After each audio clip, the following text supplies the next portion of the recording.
Pedro Passos Coelho não pagou à Segurança Social entre 1999 e 2004. Foi entre o final de mandato de deputado e a entrada no grupo Fomento Investe. Entre uma coisa e outra, Passos Coelho trabalhou e teve rendimentos.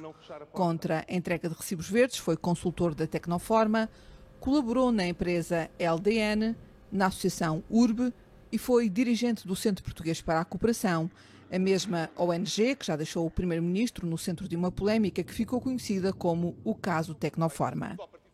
A dívida à Segurança Social prescreveu em 2009. Ao público, o gabinete do primeiro-ministro admite que Passos Coelho tomou conhecimento do caso em 2012, quando alguém questionou a sua carreira contributiva. O gabinete do primeiro-ministro explica que até esse momento Pedro Passos Coelho nunca teve conhecimento de qualquer notificação que lhe tenha sido dirigida referente ao período em que exerceu atividade de trabalhador independente. Admite que pretendia pagar a dívida voluntariamente, mas apenas em momento posterior ao do exercício do atual mandato. Acabou por pagá-la este mês, depois de questionado pelo Jornal Público para pôr termo às acusações infundadas sobre a sua situação contributiva. O caso não fica por aqui. A investigação mostra que as contas não batem certo. Para o público, a dívida do primeiro-ministro deveria rondar os 7.500 euros. Passos Coelho diz que pagou 3.914 euros, resultado da quantia em dívida e dos juros de mora.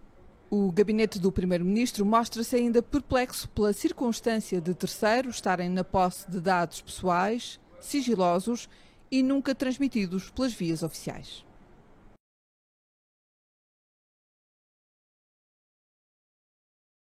Percebemos que, há alguns anos atrás, cerca de 107 mil portugueses foram prejudicados por erros dos serviços da administração. Eu acho que nenhum cidadão deve ser prejudicado por um erro dos serviços e parece-me que é exatamente o que aconteceu neste caso. Mas ele estava informado desde 2012 que tinha a dívida e optou por não a pagar, só a pagou depois de ter sido confrontado pelo público. Como sabe, o Dr. Pedro Passos Coelho já esclareceu essa situação e eu relembro-lhe que não havia uma obrigação de pagar dívidas que são prescritas. Mesmo assim, ao contrário de muitos outros portugueses, optou por pagar. Parece-me que isso é, aliás, um facto positivo nesse sentido. Só depois de ter sido confrontado por um jornal, neste caso o Jornal Público. Mais uma vez, eu quero chamar a vossa atenção relativamente a algo que eu acho que é muito importante. Vários cidadãos portugueses foram sujeitos a erros por parte dos serviços da administração. Ninguém deve ser prejudicado por esses mesmos erros. Parece-me que é claramente esta situação.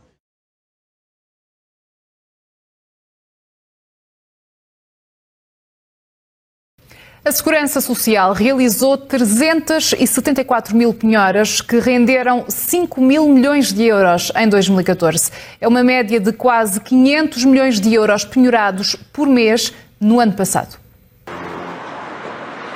A Segurança Social instaurou no ano passado mais de 374 mil penhoras de bens, entre contas bancárias, créditos, imóveis ou vencimentos. No total, são 5,2 mil milhões de euros, ou seja, uma média de 433,5 milhões de euros por mês.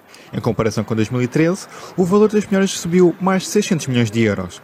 Segundo os dados do Ministério Pedro Mota Soares, a que a CMTV teve acesso, a cobrança coerciva de dívidas atingiu também o valor recorde, 608,8 milhões de euros, ou seja, 50,7 milhões de euros por mês. Em 2011, quando o atual governo tomou posse, a cobrança coerciva de dívidas foi de 540 milhões de euros. Assim, em apenas 4 anos, este valor aumentou 68,8 milhões de euros.